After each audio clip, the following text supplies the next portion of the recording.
Autumn arrived with a haste even the leaves couldn't comprehend.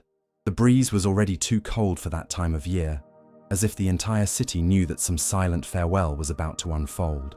On that morning of dull skies and uncertain wind, Luiza woke up before the sun.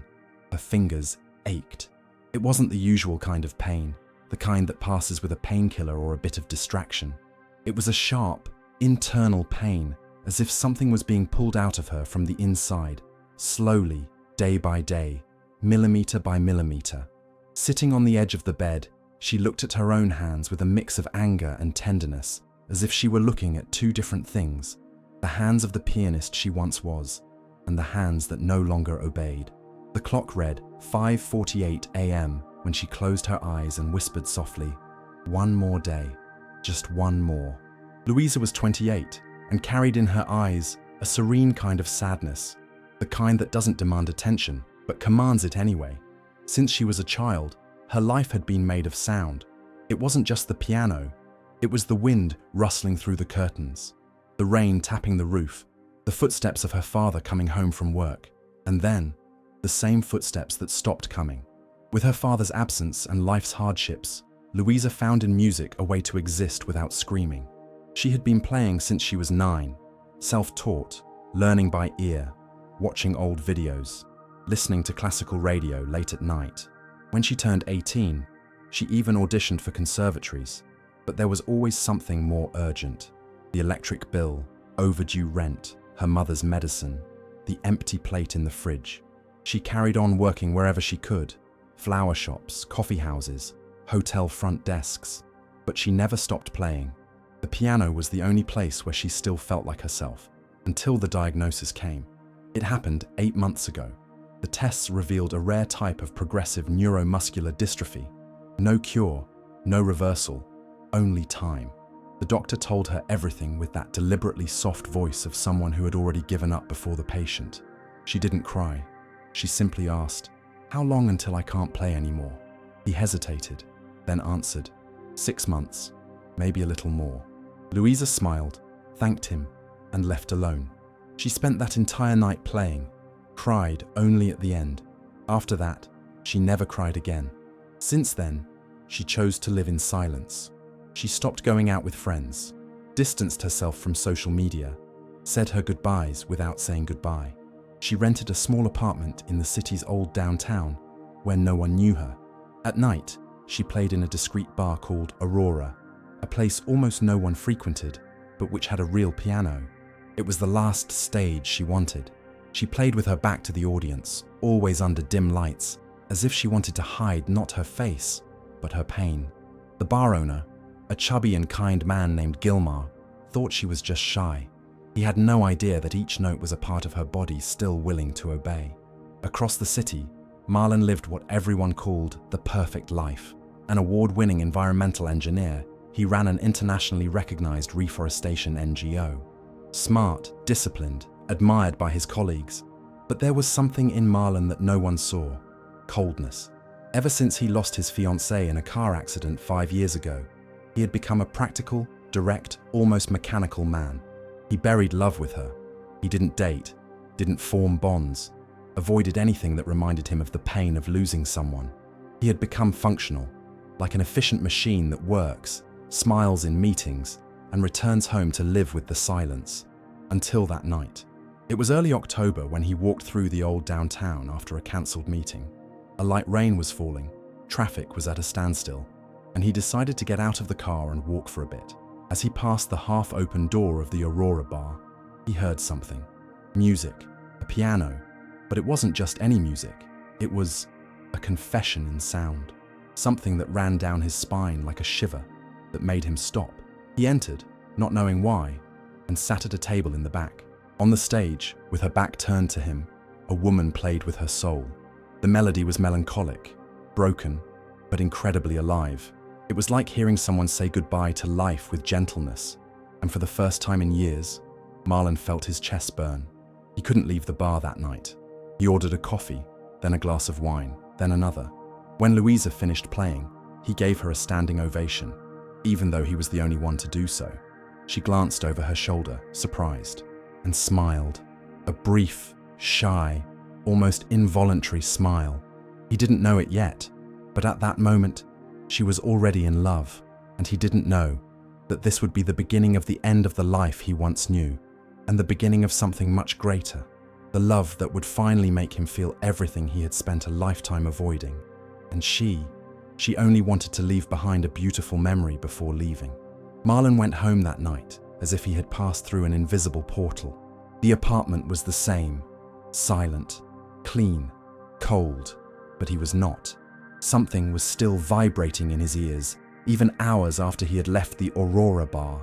Luiza'S melody wouldn't leave him. It was as if the music had clung to him from the inside, in the places no word or touch had been able to reach since Clara, his fiancée, had died.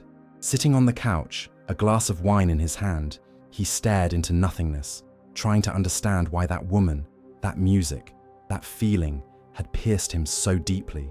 And for the first time in a very long while, he couldn't sleep. The next day, Marlon tried to pretend nothing had happened. He attended meetings, reviewed environmental contracts, answered emails, had lunch with the mayor to discuss a new urban reforestation project. But the truth was that his mind was somewhere else. He kept going back to the sound of the keys, to the fragile fingers playing as if each note were the last, to that short and shy smile Luiza had given him without meaning to. That night, without even thinking, he went back to the bar, sat at the same table, ordered the same wine, and waited. Luiza arrived late, her hair tied up carelessly, and a quiet expression of pain on her face. No one else noticed, but Marlon did, and he also noticed that she looked smaller than the night before, as if her very body was trying to hide. She didn't see him right away. She sat at the piano, adjusted the bench, took a deep breath, and began to play. It was a different melody now, less melancholic, but with the same hidden sorrow. Marlon remained still, watching. Luiza felt her fingers heavier. That night had been hard. Her hand muscles were stiff, and the notes demanded strength. She missed subtle timings, but compensated with emotion. The piano wept for her, and he, listening, wept inside. When the performance ended, Marlon approached her carefully. He didn't want to seem intrusive. He reached out his hand and said, "Your name, may I know it?" She smiled with the same shyness as the night before and answered simply, "Luiza, I'm Marlon, and you play like you're saying goodbye." The words came out before he could filter them. Luiza froze for a moment, as if he had uncovered more than he should have, but she quickly looked away. "Maybe I am," she replied, dry, but gently. They didn't talk much that night. Words exchanged between shy smiles and long pauses. Marlon said he was an environmental engineer and had lost someone very important a few years ago. Luiza didn't ask for details. She only said she also knew what it meant to lose, and the two of them understood each other in the silence that followed. Over the following week, Marlon went to the bar every night. Each time he arrived earlier, sat closer. Luiza began arriving a few minutes earlier too, as if she already knew he'd be there. Their conversations grew longer, deeper. Marlon started telling her about his work, about projects with riverside communities, about the trees he had planted in the name of his deceased fiancée. Luiza listened intently, but shared little about herself. She would dodge when he asked where she was from, where she lived, what she did besides playing. She wanted him to see her only as the now, not the yesterday, not the tomorrow. One night, it was pouring rain. The bar was nearly empty. When Luiza finished playing, Marlon was waiting by the door with an umbrella. "Can I walk you home?" he asked. She hesitated. She wanted to say no, but the cold outside was no match for the warmth of that gesture. "You can, but don't mind the messy street. It's just around here." They walked together through the rain, sharing the umbrella, the slow steps, and the companionable silence. Near Luiza's building, she stopped and said, "Marlon, you know I'm not an easy woman." He frowned. "I'm not looking for easy. I'm looking for real." Luiza lowered her eyes. "Then maybe you're getting close to the wrong person." He stepped closer. "Or the right one, at the worst possible time." She didn't answer. She only smiled again, that smile that hid entire worlds. He watched her climb the steps, cross the gate, disappear. And that night, for the first time since Clara, Marlon dreamed. He dreamed of a woman who played the piano and cried without sound, a woman who hid secrets bigger than life itself. Time passed, and their meetings became routine. Marlon started showing up with music books, with coffee from the flower shop next door, with little notes he'd leave on the piano bench. Luiza smiled, thanked him, but never gave too much in return. She was happy, but scared. She felt her body betraying her feelings. Her hands trembled more each day. Her fingers wouldn't stretch properly. The fatigue was constant, and she knew there were no 6 months left. Maybe not even 3, but maybe there was still time to love, just a little, just enough to leave him with happy memories. And so began a love that no one had planned, a love that didn't ask permission.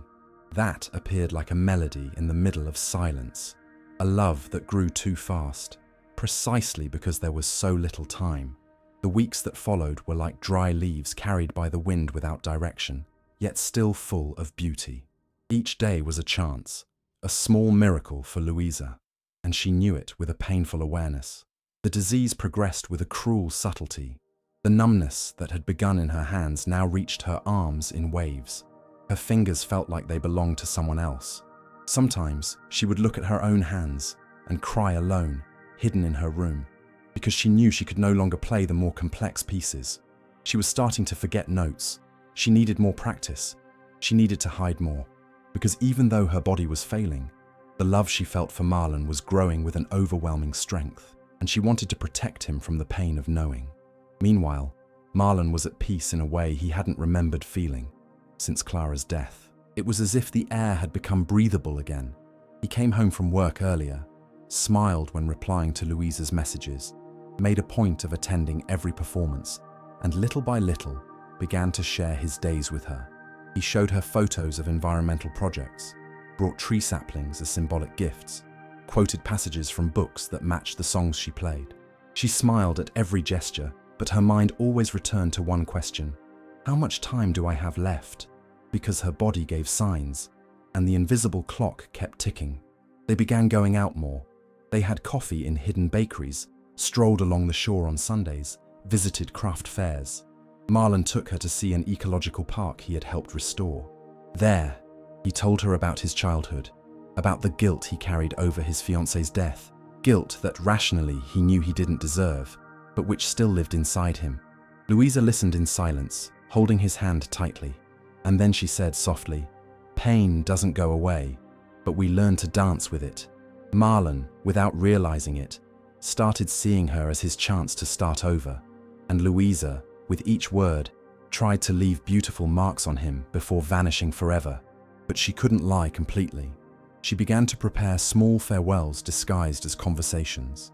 She said now and then that she didn't make long-term plans, that she liked living one day at a time, that she had lost too much to believe in the future. Marlon listened and thought she was simply a woman afraid to love again, and he respected her boundaries.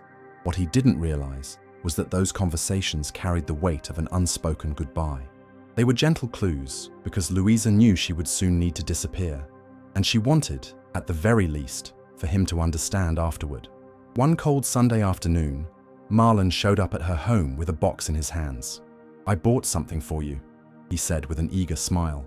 It was a rare book of classical sheet music, with a handwritten dedication from a pianist Luiza admired. She held the gift as if holding a treasure, but swallowed her tears. Her fingers could no longer play half the pieces. "Thank you," she said softly, hugging the book. "I want to hear you play one of these." "When you're ready," Marlon added, unaware that she would never be able to. That night, she wrote the first letter, a blank page, carefully folded, kept in the bottom of a box sealed with red ribbon. In the letter she wrote, "If you're reading this, it means it's already too late. But I wanted you to know that every day by your side was a gift I never knew I could ask for. I lied about many things, but never about what I felt. If you remember me, let it be with music, because it was in sound that I lived, and in it that I loved you." She didn't sign it, but at the end she drew a trembling treble clef, her hand already unsteady. Days later, on a Monday morning, Marlon showed up at her place with a bouquet of sunflowers and a simple proposal. "Let's take a trip, just a weekend. You choose the place." Luiza hesitated. Her body was tired, her vision blurry, her hands trembling, but she answered, "I want to see the sea." They traveled 2 days later. They stayed at a simple guest house facing the beach. Luiza walked with difficulty, but didn't show it. They sat on a rock, watching the sun go down. "Do you believe some souls recognize each other?" she asked, looking at the horizon. "I don't know what I believe anymore, but since I met you, I feel like I finally stopped running." She smiled and thought, then maybe it was all worth it. That night, they made love for the first time, without hurry, without fear, as if the whole world fit inside that small room of wood and salt.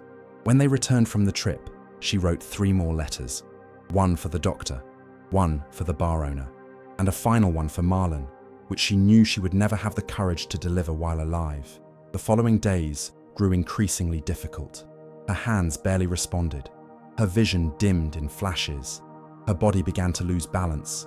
But even so, she played. For him, only for him. With effort, with pain, but also with love. It was a sacrifice. Each song was a surrender. Each note was a piece of herself. And Marlon, deeply in love, suspected nothing. He simply applauded, kissed her forehead, made plans, and she replied with conversations that tasted like farewells, because deep down, she knew time was running out, and love had to be enough to go on alone. It was as if the world outside had been suspended, asleep within a winter that hadn't even begun. The city, wrapped in mist and silences, seemed to move in sync with the slow rhythm of Luiza'S heart, who, even while loving with all she had left, already felt the signs of a farewell approaching like a cold breeze through the crack of the door. The love between her and Marlon bloomed like the wrong flower in the wrong season, beautiful, fragile, and destined to last less than it should. But even knowing that, Luiza chose to live each moment as if it were eternal, and to hide each pain as if it were temporary. Marlon, on the other hand, lived the opposite of everything he had known since grief entered his life. After years immersed in a world of duties, efficiency, and emotional functionality, he had finally discovered the pleasure of slowed down time. It was Luiza who made him laugh at simple things, like stumbling over his own words or forgetting the name of a movie. It was her who made a coffee in an enamel mug feel more special than any gala dinner. And because of that, unhurriedly, he began to trace with his fingers a future where she was in every room, in every morning, in every autumn still to come. But Luiza, she made no plans for tomorrow. Their love solidified in small gestures, yet loaded with meaning. Marlon would wait for her with a sunflower on the piano every time she arrived at the bar.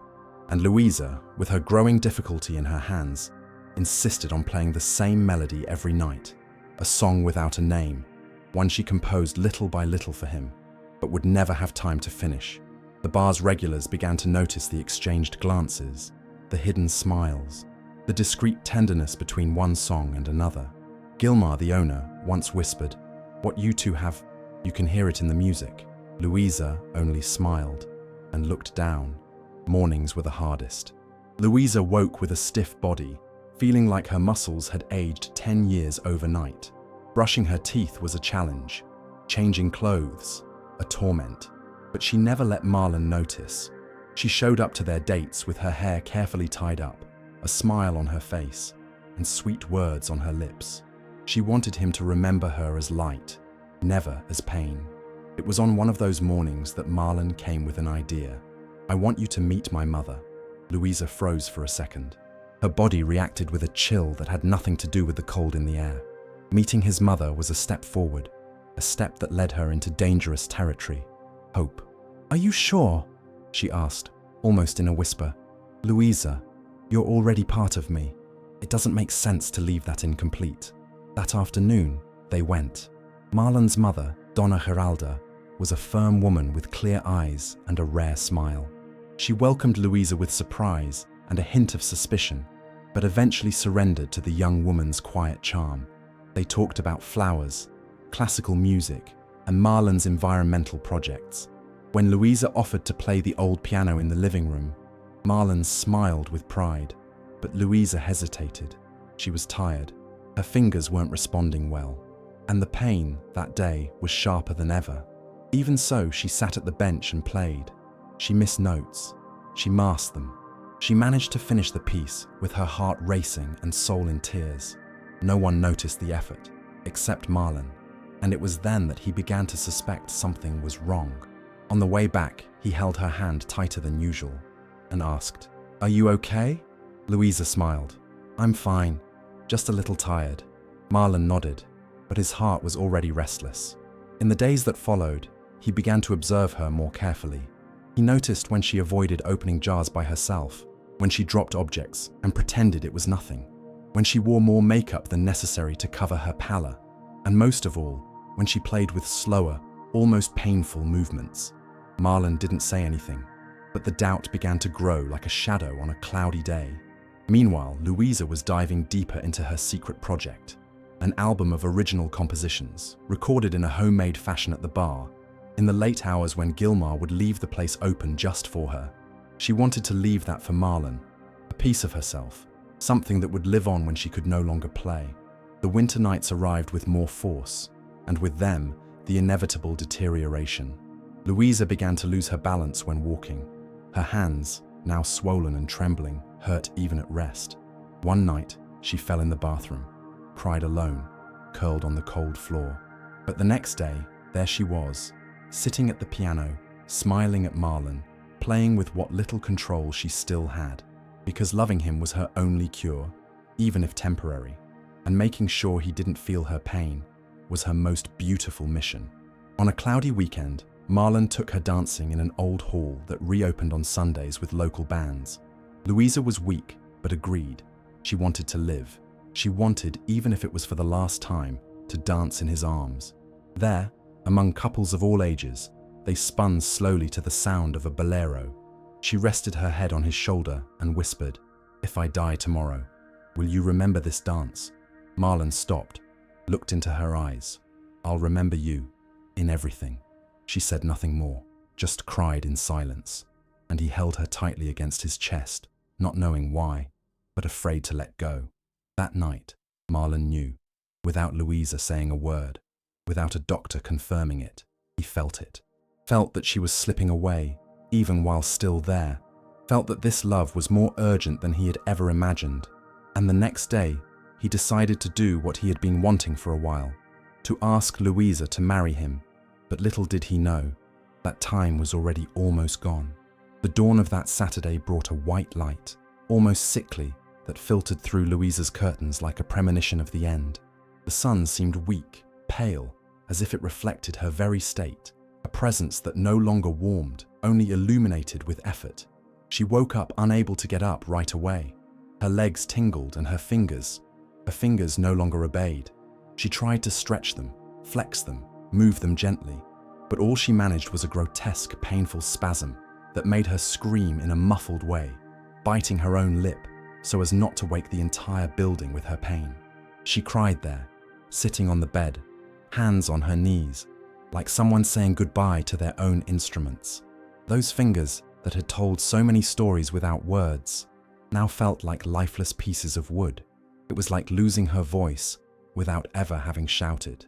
Even so, that afternoon, she was at the bar. Gilmar insisted that she not play, said it was enough just to show up, to talk, to smile, but she shook her head. She needed to play.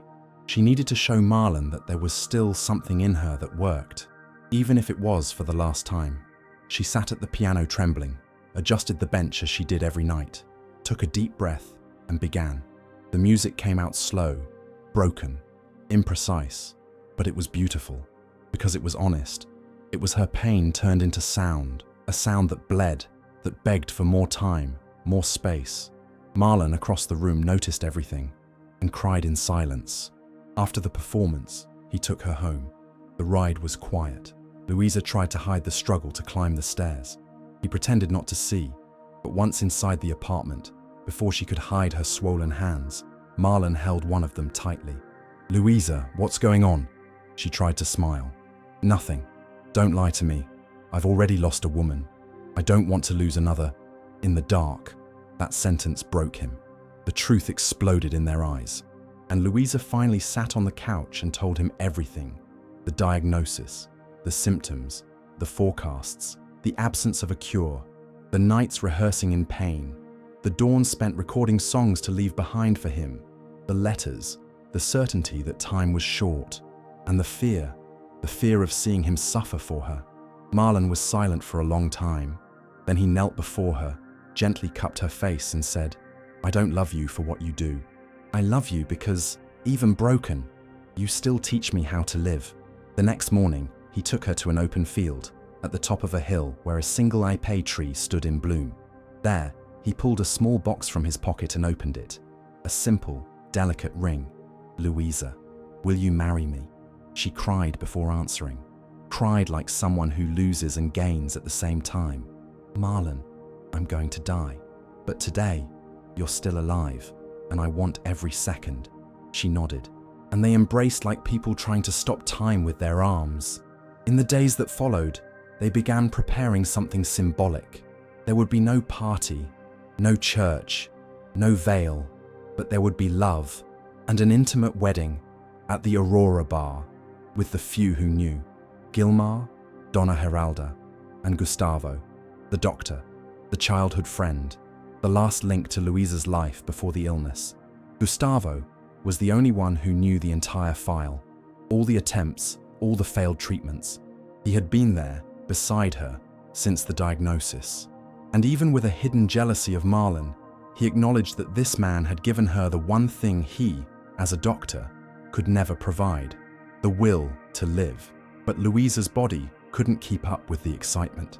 Each day, a new limit was tested and lost. She could no longer feel her feet. Her arms would go numb for hours. Her speech began to falter. And touch no longer came from the skin, but from the soul. Marlon kissed her hands every day, even if she couldn't feel it. She said, "I love you," with her eyes, because her lips no longer followed with clarity. Still, every night, he sat beside the piano, played a recording of her, and said, "Today, you played for me again." The wedding happened on a Friday night. Luiza wore a light blue dress made by a friend of Gilmar, adapted so she wouldn't have to stand.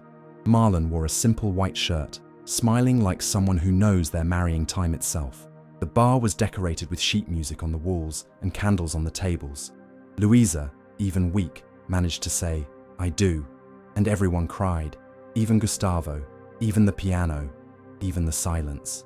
That night in Luiza's room, now as husband and wife, she lay in Marlon's arms and whispered, almost inaudibly, "Promise me one thing, anything, that after I'm gone, you'll keep listening to my music."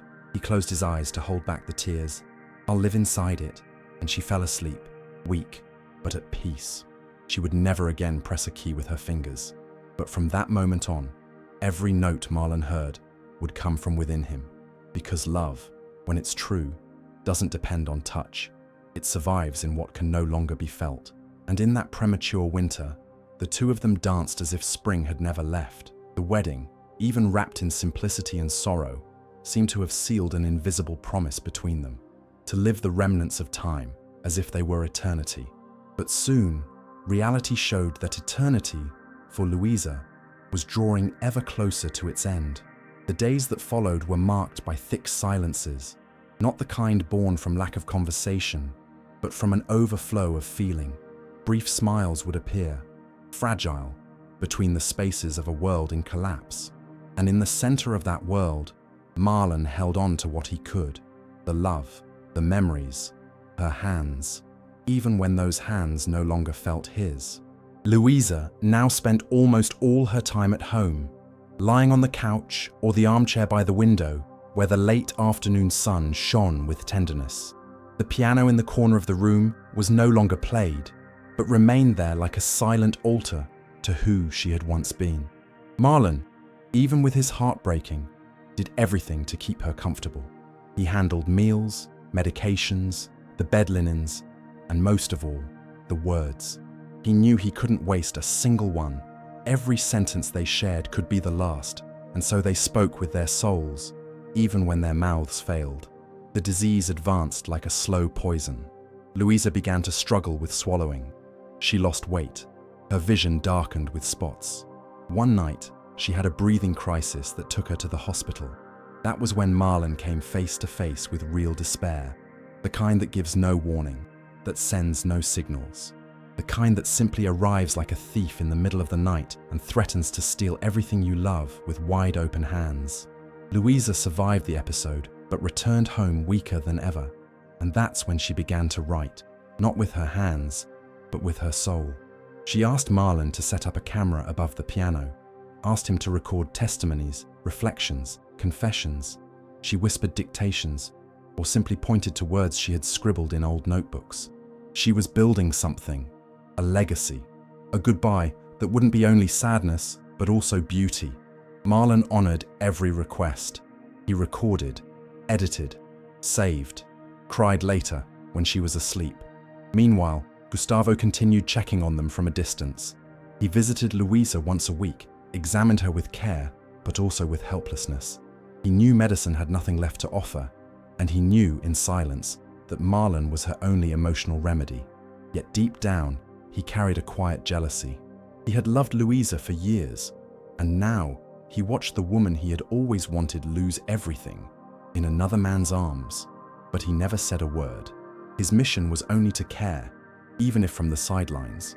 The letters Luiza had started writing were now daily.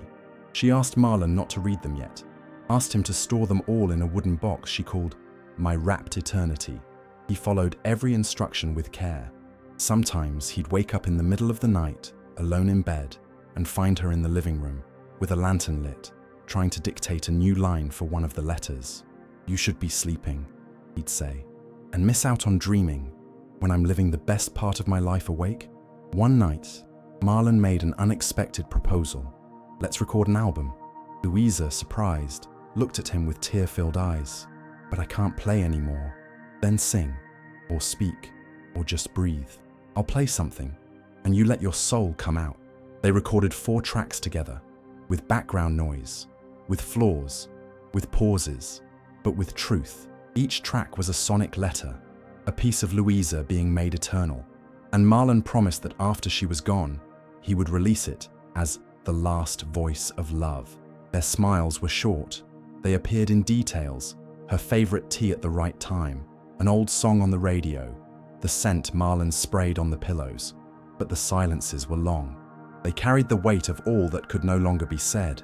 Their glances replaced entire conversations. And even on good days, the shadow of goodbye hovered over the home like a third presence, mute, invisible, but constant. On one of the rare days when Luiza's body responded better, they went out. They visited the bookstore, where they had first seen each other after the diagnosis, a coincidence she had kept to herself. There, Marlon bought a book titled The Sound of Things We Don't Say. He wrote inside the cover, "You taught me how to listen to life when it went silent." She cried as she read, and answered with a fragile kiss, one that trembled but said it all. On the way back home, she said, "I know you'll still live many beautiful things." He shook his head. "After you, nothing will have color." "Yes, it will, because I'll be in everything. You'll see." And that night, with heavy eyes and a nearly motionless body, Luiza smiled for a second longer than usual. It was as if she were preparing, as if she knew this would be the final cycle in which she could still speak. The silences would grow, the smiles would fade, but love was already in every corner. It would live on even when she could no longer say anything, because some loves survive through absence. The cold arrived like a premonition at the start of that week. It was still autumn, but the city woke covered by a cutting wind, the kind of air that seems to carry messages from time itself. And for Marlon, every gust whispered what he feared most to hear. It's close, very close. In recent days, Luiza had lost almost all control of her arms. She could no longer hold cutlery nor type. Her speech had become slow, strained, as if every word were a colossal effort. Still, every day she smiled at him with that gentle glow that lit even the darkest room. And that destroyed Marlon inside. He spent his nights awake, planning ways to immortalize her. It was no longer about saving her. It was about ensuring her existence would echo beyond the inevitable farewell. The box of letters was almost full. The audios they recorded together were safely stored, with passwords and backup copies. Her music, still alive, still present, was now played by him in trembling attempts on the piano. And it was precisely after messing up one of those melodies, alone in the living room at 3 in the morning, that he knew for certain he needed to propose again, but this time, the right way, even if there was no time left for a future. The next morning, Marlon organized everything in secret. He called Gilmar to help with the bar, sent messages to Donna Giralda and Gustavo, bought flowers, lights, and asked to have Luiza'S sheet music printed to decorate the stage. He wanted to recreate the scene from the first night he heard her play, but this time, she wouldn't need to play. She only needed to feel and smile, even if it was too late for many things. It was still early for love to give up. That evening, Luiza was weaker than usual. She had a fever that morning, and her body trembled even while lying down. Marlon insisted, "Trust me, just today, just this once." She agreed, let herself be dressed with the help of a caregiver, combed her hair with effort, put on lipstick she could barely hold, and left home in his arms. When she arrived at the bar, she found the space completely transformed. Dim lights, candles, flowers, the piano polished, and at the center of the stage, a special seat prepared just for her. The music playing softly in the background was one of her own compositions, recorded as an instrumental days earlier. Luiza stopped at the door, stunned. Marlon knelt in front of her, held a small velvet box, and said, with a trembling voice, "You gave me more than years of life. You gave me soul. And even without being able to hold my hand, you held my entire world. Will you marry me, Luiza?" She tried to speak, but emotion silenced her voice. She only managed to mouth a silent yes, which Marlon read like a scream of love. He kissed her forehead, and everyone around them applauded in silence, with tears in their eyes. It was a symbolic wedding, but to them, it was everything. The rest of the evening was gentle, almost magical. Gathered, the few guests took turns telling stories about Luiza, reading excerpts from letters she had authorized. Gilmar sang a bolero. Gustavo gave her an old photo of the two of them, with a message written on the back. "You were my first hope of healing. Now you're the reason for the love of someone who was also dying inside." Luiza cried, smiled, and closed her eyes for a few minutes, as if recording that night deep in her soul. Back home, Marlon carried her to bed, tucked her under the blankets, and laid down beside her. "It was the best day of my life," he whispered. "It was my last perfect day," she replied, barely audible. "Don't say that. We both know. But I'm at peace, truly." She fell asleep first, and he stayed there, staring at the ceiling, listening to her breathing slow down. A sound that, to him, was more precious than any melody. He played a recording of her voice and listened. "If one day the world feels silent to you, open one of those letters, because I'll be there." The next morning, Luiza woke weaker than ever. She could no longer lift her arms. She struggled even to keep her eyes open. Still, she asked him to play her favorite piece, Clair de Lune, by Debussy. Marlon played it, and at the end of the song, Luiza simply said, "It was beautiful. Thank you for making me feel alive until the end." And in that moment, he understood. The marriage proposal had come too late for time, but still in time for love, because love doesn't have to last to be eternal. It just has to be lived, fully. That night, the sky looked dressed for a final performance. Not a single cloud dared to hide the brilliance of the stars, and the full silent moon cast its silver light over the city, like a farewell spotlight. It was a beauty that hurt, as if the universe already knew what was about to happen. Luiza, motionless in bed, watched the scene through the bedroom window, eyes brimming, breathing shallow. Her body no longer belonged to her. It was a slow prison, gentle in appearance, but cruel in essence. She knew this was the night, the last in which she could still choose something, the last in which there was still time to spare Marlon from something worse, watching her die in his arms.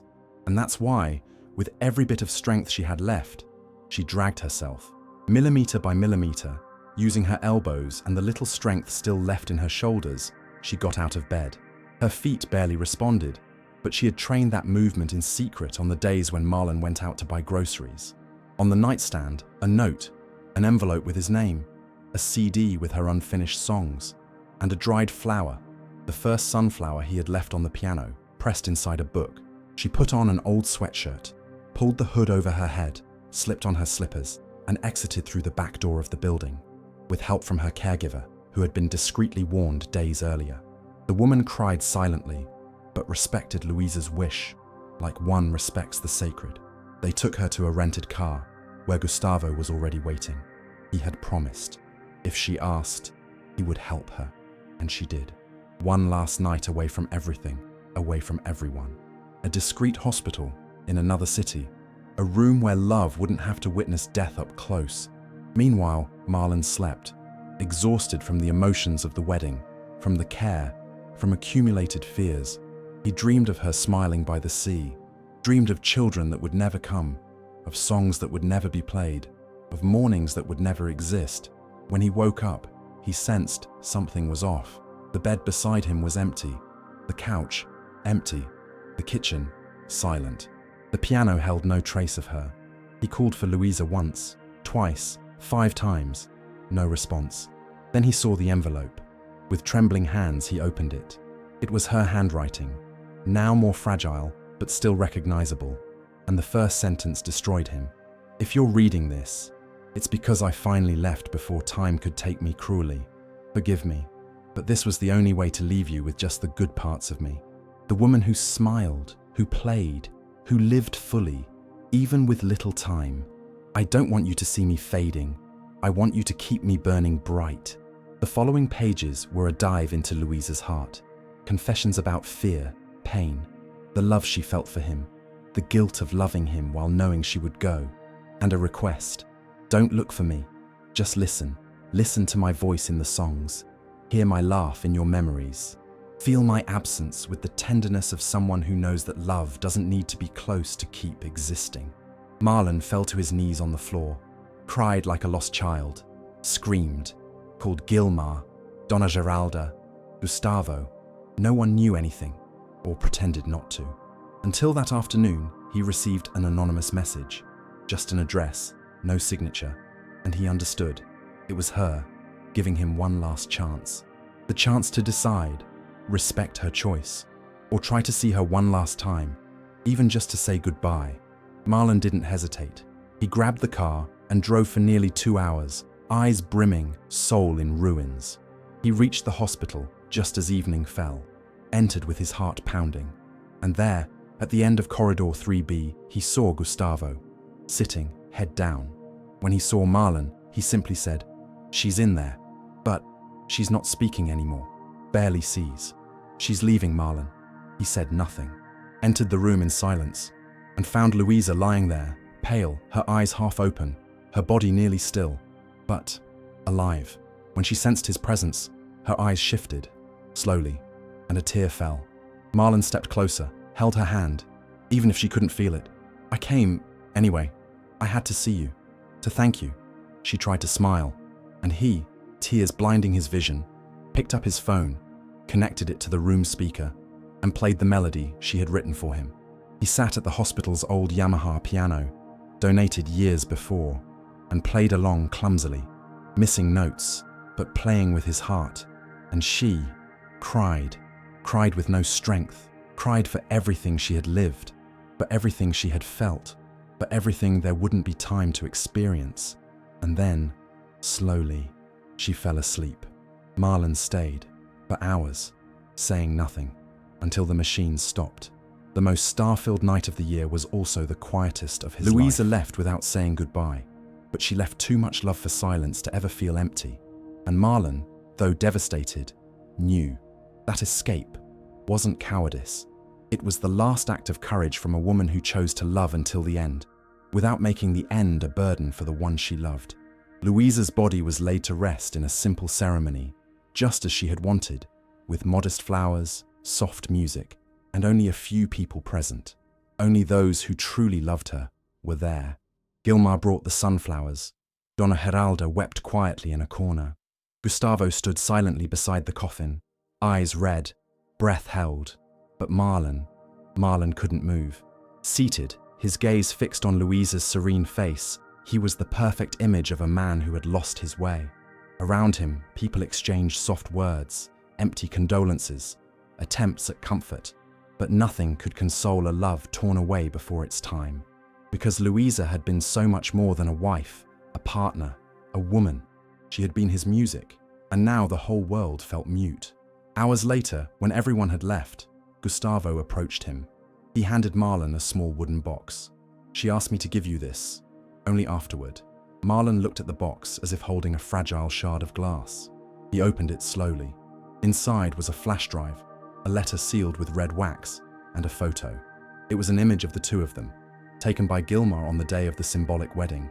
She was smiling, even frail, even sick, smiling like someone who already knew the end, but had chosen to live beautifully. Marlon couldn't hold back the tears. "Gustavo, why did she hide everything from me for so long?" The doctor took a deep breath, sat beside him, and answered with a steady but heavy voice. "Because she wanted to give you love, not suffering." Luiz'a knew her time was short, and from the beginning, she decided she'd leave you only with the good parts, the beautiful memories, the smiles, the music. She believed dying in your arms would be too cruel, and disappearing was her way of protecting you. Marlon listened in silence, his heart in pieces. "But I wanted to stay until the end." "I know," Gustavo replied, "but this was about her, about the last choice she could make with dignity, and somehow she knew you would understand."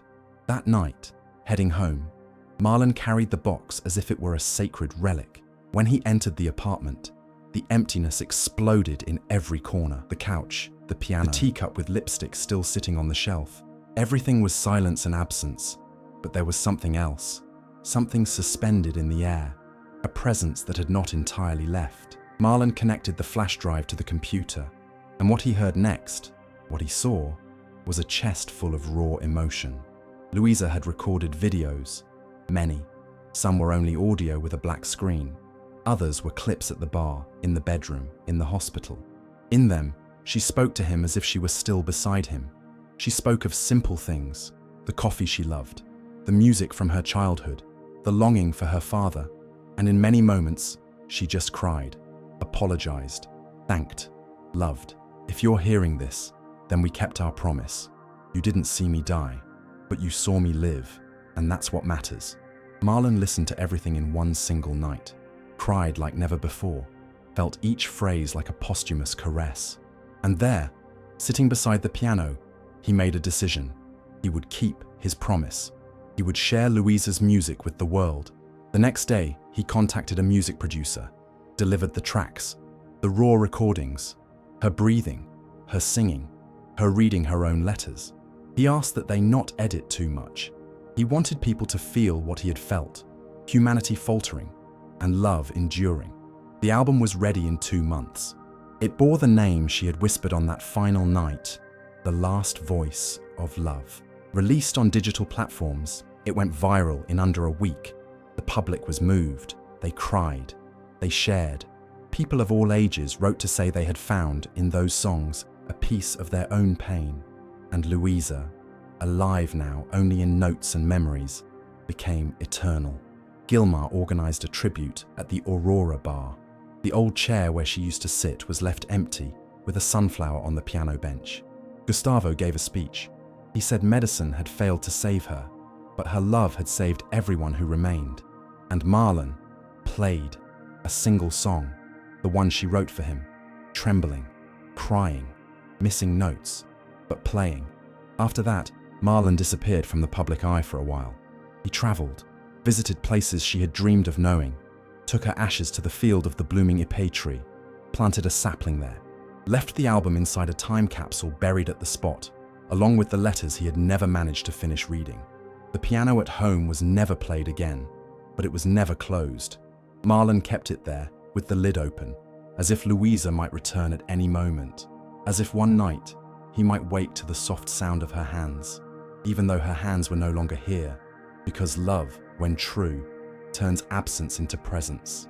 And even when a piano plays no more, the music remains alive inside the one who stayed behind. Life after Luiza didn't feel like life. It was more of a waiting game with no date, a routine where every gesture felt like a meaningless repetition. Marlon would wake up, drink his coffee, walk around the apartment in silence. He'd stop in front of the piano and, for a few moments, believe she might appear behind the curtain, with her hair loosely tied and that soft voice saying, "I thought we were going to sleep in today." But everything stayed the same, except for the world inside him, which had changed forever. The love they lived was so intense it left traces on everything. On the walls, in the clothes, in the books. Marlon couldn't say goodbye. Not to Luiza, not to what he felt. Because there was still one final farewell he refused to make, the one where he accepted she would never return. Messages of support kept pouring in. The album, The Last Voice of Love, had become a phenomenon. TV shows, podcasts, interviews, entire newspaper and magazine columns.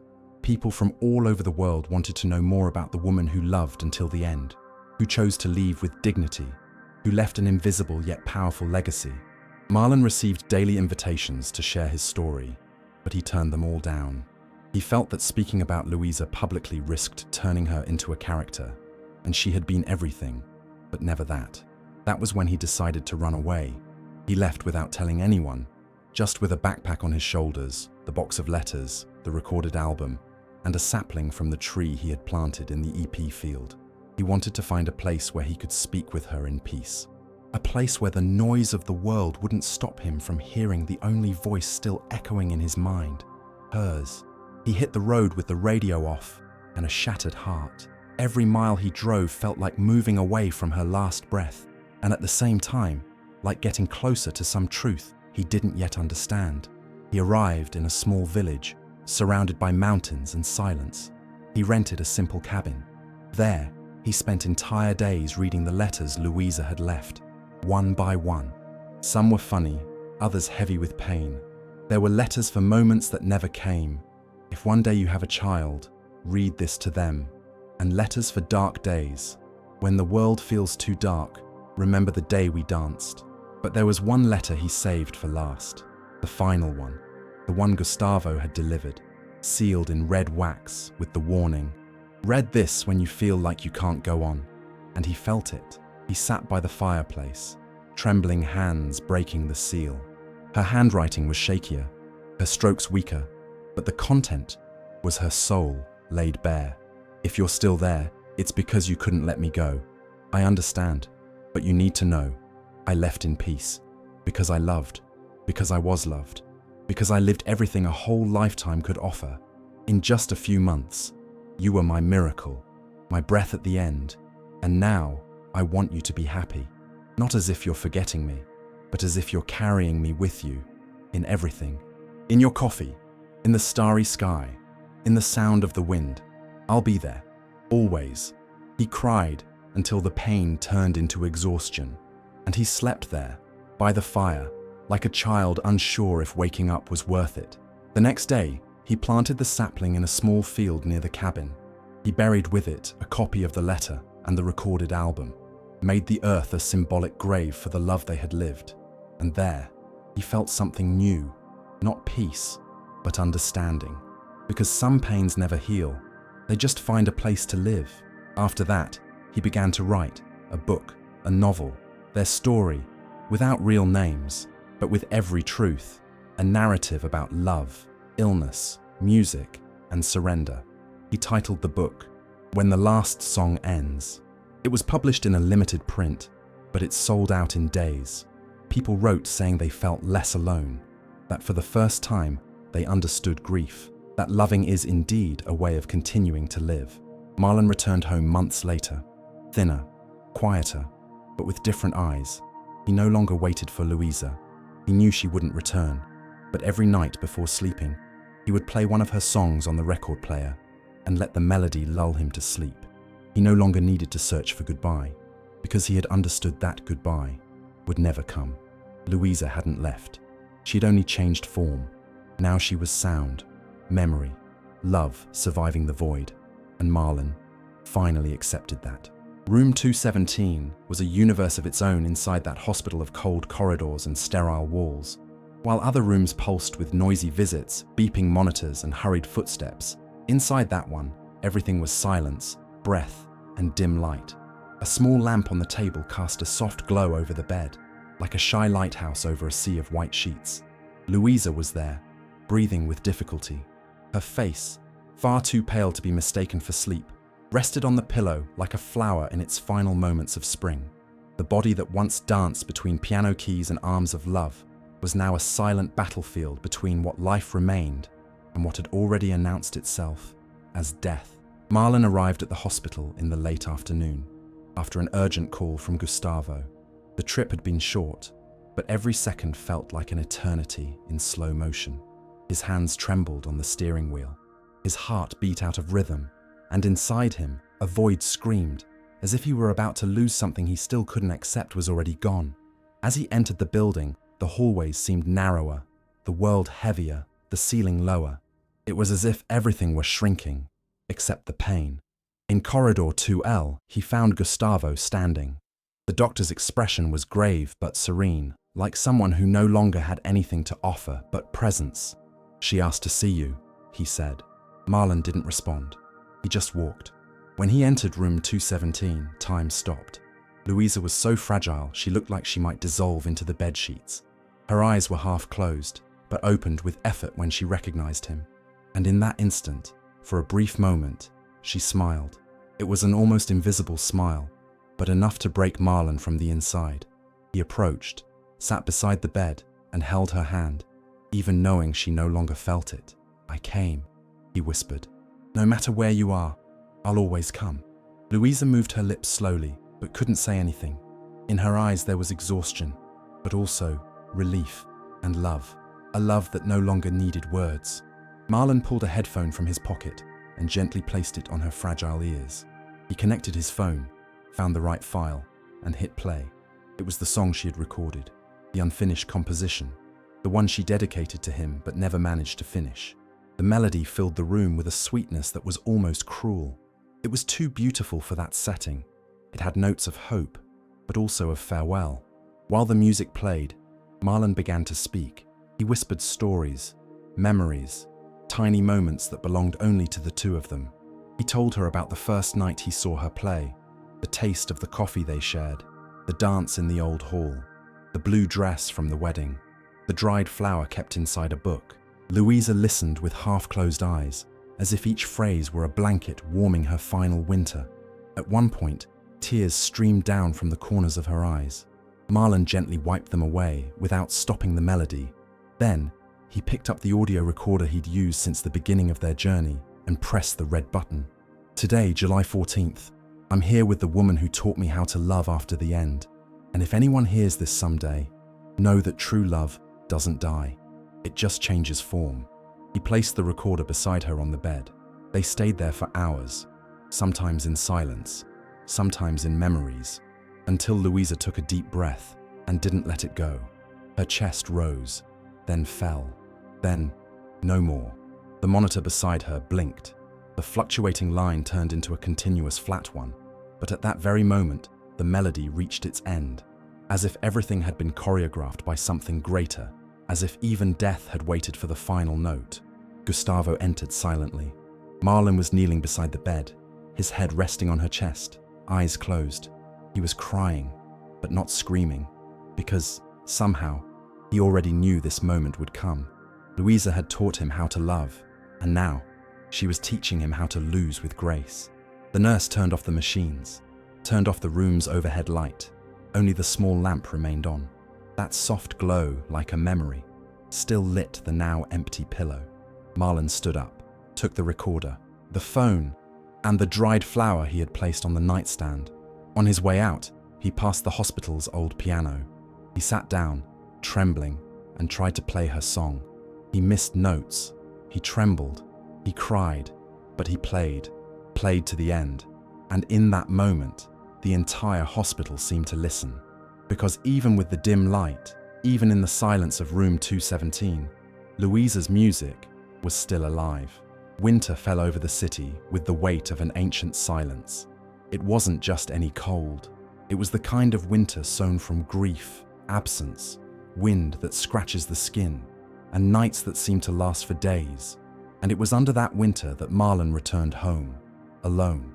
Neighbors avoided contact, friends didn't know what to say, and he didn't want to hear anything either. His home, once filled with soft melodies and the ethereal presence of Luiza, had become a sanctuary of memories. Every object pulsed with longing: the armchair where she liked to read, the chipped glass she insisted on using, the sweater forgotten behind the door, and the piano that would never be played the same way again. On the first night, Marlon walked through every room like someone crossing a minefield. Each step triggered a memory, an echo of a voice, a scent. As he passed through the living room, he saw her reflection in the mirror, or thought he did. He felt the weight of a world without color. He opened the box of letters but couldn't bring himself to touch them. He lay on the couch, hugging one of her shirts, and fell asleep with the sensation that, at any moment, she'd walk through the door saying, "I forgot my keys again." But Luiza didn't come back. In the days that followed, he barely left the house. He ate out of obligation, read to distract himself, but lived like a survivor. The world outside kept spinning. People smiled, cars passed, the sun still rose. But inside him, it was always midnight. Dozens of messages arrived daily, from fans of the album, from journalists, from strangers who cried to Luiza'S music, but he didn't answer. What had once been words of comfort now sounded like distant echoes, because no one, no matter how empathetic, could understand what it meant to live through a final winter alone. One day, Gilmar showed up with an envelope. It was a posthumous gift from Luiza, a notebook filled with unfinished sheet music, some handwritten, others recorded in trembling voice memos, and along with the notebook, a letter. "I know you'll want to stop playing once I'm gone, but if you can, turn this into music. Even if it's just to play for yourself. Life isn't made only of silences, and love shouldn't be buried with the one who left." That was the breaking point.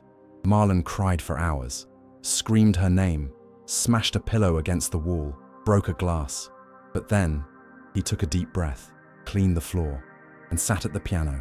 His hands trembled, his eyes barely saw, but he played. Wrong, hesitant, crying, but he played. And in that imperfect sound, something new was born. A conversation. It was as if Luiza were there, responding through absence, completing the notes he missed, smiling between pauses. Marlon was no longer alone, because he had found the only possible path between grief and love: music. It was then that he decided to continue Luiza'S project. He gathered the recordings, the unfinished sheets, the sketches, and began putting together a new album. Songs for those who stay. It wasn't just about her anymore. It was about everyone who had lost someone. Each track would be inspired by one of her letters. Each song, a chapter of the love that outlived death. During the process, Marlon created a channel to share the story behind each song. He recorded simple videos with a soft voice and tired eyes, but each word carried truth. The videos went viral. People began sending in their stories. People who had lost parents, children, lovers, and who found in his words the comfort life hadn't given them. And without realizing it, Marlon, even shattered, was helping rebuild others. But even with all of this, the silence in the house hurt the most. Sometimes he woke up in the middle of the night and reached out in the dark, as if she was still there. Other times, he spoke out loud, asking questions, sharing his day, as if Luiza could hear him from behind some invisible curtain. And maybe she could, because whenever that happened, the wind would blow through the window, like a whisper. At the end of winter, when the tree he'd planted in the field of ipays began to bloom, Marlon returned there. He brought a new sunflower, a copy of the new album, and a letter. He buried it all beneath the tree, as if repaying a love that had never asked for anything. He stayed there for hours, and wrote a final sentence in his journal. She died in silence, but left behind a song so loud that it still echoes in my chest. Luiza was gone, but she left behind a winter full of sound. One last winter in silence, where love kept playing. Time went on, as it always does, relentless and indifferent. But inside Marlon, time had stopped the day the monitor line went flat in room 217, when Luiza's body said goodbye to the world. and left behind a man with empty hands and a heart overflowing with memories. Spring came, then summer. Trees bloomed, cafes filled again. The Aurora Bar reopened with a new cultural schedule. The world was breathing again.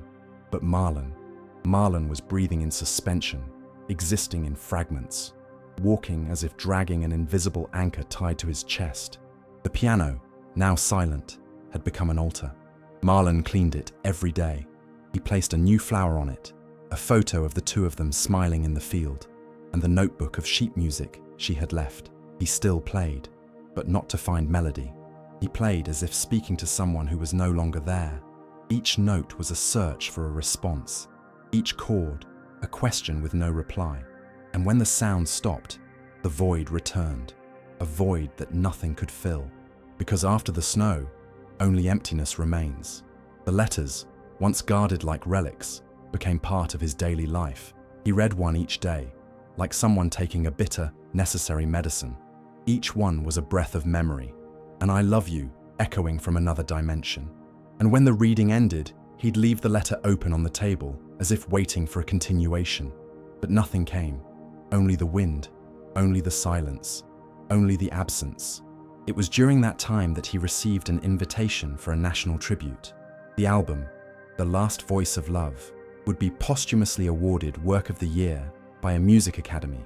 They asked Marlon to take the stage, to speak, to thank the audience. But he refused. He said the music wasn't his. Said the voice they were honoring belonged to someone who could no longer speak, and that standing there in her name would betray her wish to be remembered through sound, not spectacle. Even so, that night he went to the ceremony location, stayed outside, watched from the sidewalk, through screens, and when Luiza'S name was announced, he closed his eyes and clutched one of her notes to his chest. If they ever talk about me, let it be through music, not tears. After that, Marlon began to isolate even more. He refused interviews, stopped updating the project's social media, stopped answering emails, messages. The people who had been moved by Luiza'S story began to move on, but he didn't. He still slept on the left side of the bed, still let the shower run longer, like when she took her time to get ready, still made coffee for two, still hesitated before turning off the bedroom light, as if expecting her to walk in. He was a man who had accepted loss, but had never overcome love. On a grey day, Marlon received an envelope with no return address. Inside was a single sheet of paper with a handwritten phrase. She's no longer in the sheet music. She's in the music you play with your eyes closed. No signature, no explanation. But he understood. It wasn't a message. It was a reminder. Luiza wasn't in the places he searched. She was in the places he felt. In the silence between two notes. In the chill when opening a window. In the warmth that suddenly appeared whenever he sat at the piano. That's when he made a decision. To record one final video. Just one. He turned on the camera, adjusted the focus, sat at the piano. And before playing, he said, "Today I won't play for you, or for her, or for me. I'll play because after you lose the love of your life, the only thing that keeps you alive is continuing to hear what they left behind. And she left this." Then he played, eyes closed. No sheet music, no rehearsal. The melody came out raw, imperfect, but whole. It was as if she were there, filling each silence with an invisible note. When he finished, he looked at the camera and whispered, "After the snow, there's only emptiness.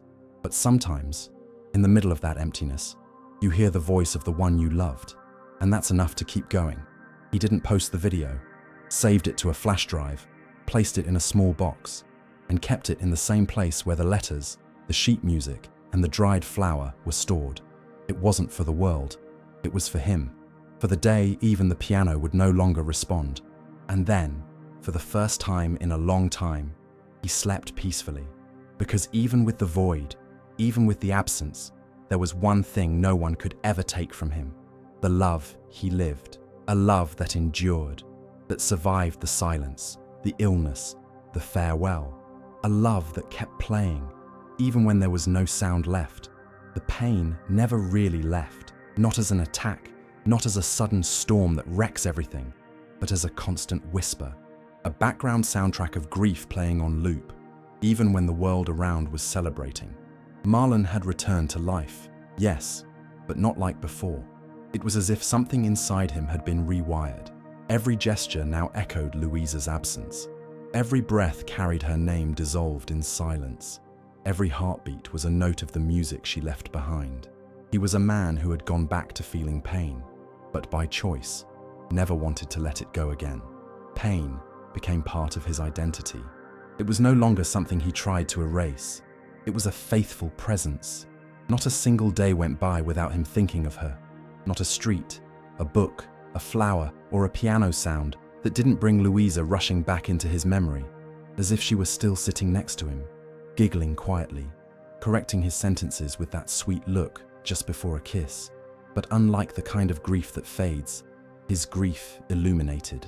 The pain didn't destroy him. It simply reminded him that once he had been whole. The new album, Songs for Those Who Stay, was released in a discreet ceremony.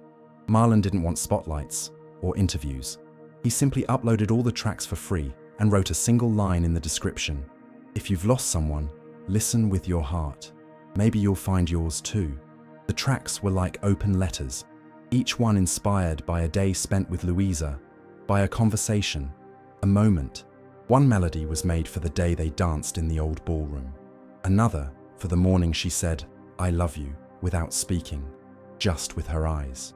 There was a track called Silence 217, which recreated the ambient sound of the room where she died, including clips from her final breath.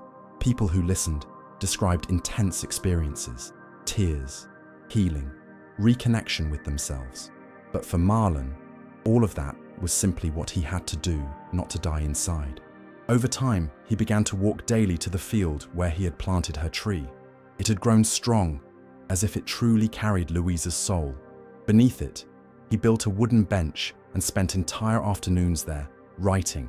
Notebooks and notebooks filled with thoughts, reflections, letters never meant to be sent, texts about living after loss, about pain transforming into poetry, about love that keeps pulsing even when the body is gone. One day, he received a letter by traditional mail with no return address. Inside was a handwritten note. "You are no longer alone. Thousands of people listen to Luiza every day, and when they cry to her music, it's you who's holding their hand." It was true. Marlon had become an anchor for many grieving souls, and even with his own heart torn open, he offered shelter. He was a man who still felt pain, yes, but also a man who helped others navigate pain without drowning. One night, on the anniversary of Luiza'S death, he lit dozens of candles around the piano, turned on the recorder, and spoke. "Luiza, it's been a year without you, and still, you're everywhere. I keep hearing your voice, keep playing your songs, keep looking for you in the little things. Some days I almost forget you're gone, because your presence is louder than your absence, and I want you to know I still love you, just like I promised." Then he turned off the recorder, played one last song, and cried. But it was a quiet cry, one of longing, not despair, of love, not pain, because the pain, even though it was still there, now walked beside him. It no longer dragged him to the ground. It simply reminded him that to love someone deeply is to always suffer just a little. Marlon had become, without even noticing, a living memorial, a man who carried a story in his chest and turned it into art. He didn't move on from Luiza. He didn't want to, because there are wounds that shouldn't be forgotten. There are loves that don't end, they only change shape. And in that new form of existence, he went on, living, crying, playing, and keeping alive, note by note, the memory of the woman who taught him that love doesn't need to last a lifetime to be eternal. The last thing Luiza left for Marlon wasn't in an envelope, or in a recording, or tucked between carefully folded music sheets. It was hidden, like everything she always hid, in the spaces only someone who loves deeply can decipher. A secret kept in the heart of the wood, between hammers and strings, where no doctor could ever reach. It was a letter he didn't know existed, and that he only found by chance, on a lonely late afternoon, when he decided to close the piano for the first time in over a year. The lid creaked softly, It was like closing the eyes of someone who had been asleep for a very long time. And there, between the hinges of the lid and the inner wood, it was an aged sheet, delicately folded, with his name written in trembling yet unmistakable handwriting. Marlon. Just that. At the touch of it, his heart skipped. He knew, without opening it, that this was her final breath, a piece of soul left there on purpose, an ending only now being revealed. He sat on the floor. His legs trembled. His hands were sweating, and carefully, he unfolded the letter. Her scent was still on the paper. My love, if you're reading this, it means you finally managed to close the piano. And if you closed the piano, it means you've somehow found a way to live without me every day. I hid this letter here because I knew you would only find it when the music stopped being pain and started being shelter again. I wanted to tell you something I never had the courage to say. When I was diagnosed, they said I had 6 months, but I lived almost twice as long. Do you know why? Because you arrived, because you made me laugh, sing, play, want, because your love was my treatment. And even knowing there was no cure, you gave me something even more rare, time that mattered. But that's not all. I found out in the last tests that maybe if I had tried a new experimental treatment, I could have lived longer, maybe even years. But that treatment would have stopped me from playing, walking, feeling. It would have kept me in a bed from the first month. It would have driven you away. It would have erased who I was. So I chose to live less, but to live with music, with kisses, with dancing, with you. That was my choice, and I'd make it again. If you're reading this, it means you survived. And now, I want you to do one last thing for me. Close this piano, but only on the outside, because inside, I'm still playing. In every memory, in every gesture, in every new love you allow to be born. Don't keep me as a tragedy, carry me as a song, with all my love, until the end and beyond the end. Luiza. Marlon closed his eyes. The tears came softly, without despair. It was as if he were hearing a new melody, one she had composed just for that moment. A music with no sound, a letter that said everything. That night, he closed the piano, placed a music sheet on top, with a sunflower. And for the first time, he left the house with a sincere smile. He walked to the field where Luiza'S tree bloomed, sat on the wooden bench, and began to write something new. It wasn't about her, it was about him. It was about the man who learned to live after the end. Because deep down, Luiza didn't die in that hospital. She stayed, in the letter, in the sound, in the love, and in the heart of the man who, even shattered, chose to keep listening, to the woman he never stopped loving.